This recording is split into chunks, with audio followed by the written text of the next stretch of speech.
এখন বাজে রাত ১টা এবং মাত্র বৃষ্টি থামছে। এখনো একটু গুড়া, গুড়া বৃষ্টি পড়তাছে।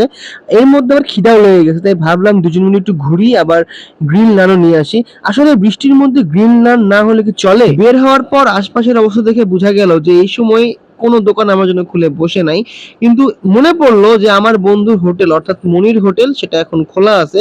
তাই আমরা কেনার জন্য ওখানে চলে যাচ্ছিলাম। এই সময় হঠাৎ করে আবার বৃষ্টি পড়া শুরু হয়। মানে ঝড়ঝরা বৃষ্টি না, গুড়গুড়া বৃষ্টি। তো আমরা যাচ্ছি, রাস্তায় পানিও হচ্ছে, আবার লুঙ্গি পরে বাইর হইছি। গরমও পড়ছে, বৃষ্টিও পড়তেছে। তার প্যান্ট পরার হইলো না।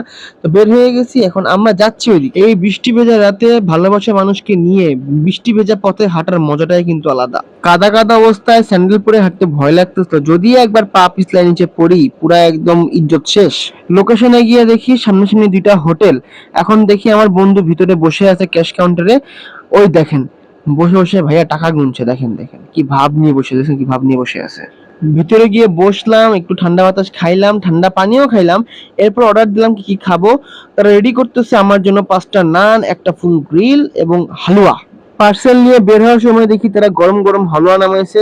সেখান থেকেও আবার ফ্রি হালুয়া নিলাম একটা। তো ভিডিও ভালো লাগলে অবশ্যই লাইক, ফলো, সাবস্ক্রাইব করে দিবা। Thank you very much.